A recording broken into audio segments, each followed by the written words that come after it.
Katy Perry is currently going through her droplet era, and if you don't know what a droplet era is, it's basically where an artist is only releasing singles. And those singles aren't exactly a reflection of the upcoming album or an indication that an album is actually coming.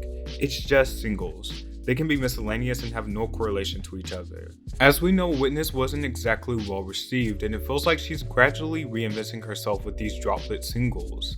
Katy Perry is a very playful artist and extremely colorful, but she seems to be toning it down a bit with these songs. She kicked off the droplet era with 365, my favorite of the droplets, which was a collaboration with Zedd. It's not exactly the most mountainous pop song, it's rather simplistic and doesn't have great build-up, but that's what I like about it, and it's very catchy. And the video is the selling point. I really love the concept, the artificial intelligence theme. It depicts a futuristic heartbreak tale, and the aesthetic is quite intriguing. Then she released her most received song from critics and fans alike, titled Never Really Over, and it garnered a lot of praise, and I actually think it's one of her most recent underrated pop songs, because it's a perfect pop song all around, and the chorus is so playful and so Katy.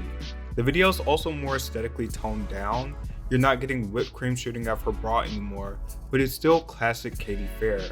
I feel like her current aesthetics make callbacks to Unconditionally. It's very tasteful, but it's still very Katy. It also crosses over into the adult contemporary genre, but it's not out of reach of the current pop landscape.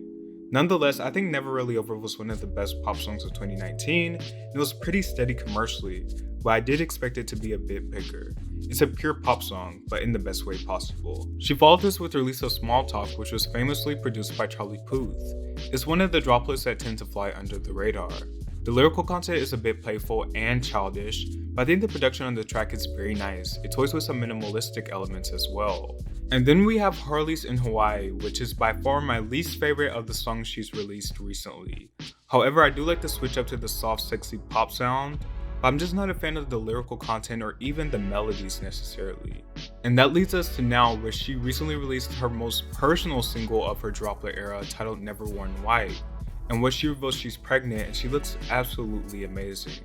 She appears to be very happy, and even though she was married before, she has indeed never worn white. The first time she wore gray. I just thought I would include that because I saw some people getting tricked up over it. I think Never Worn White is really just a turning point in Katy's career. She's done it all, and she's priming vocally.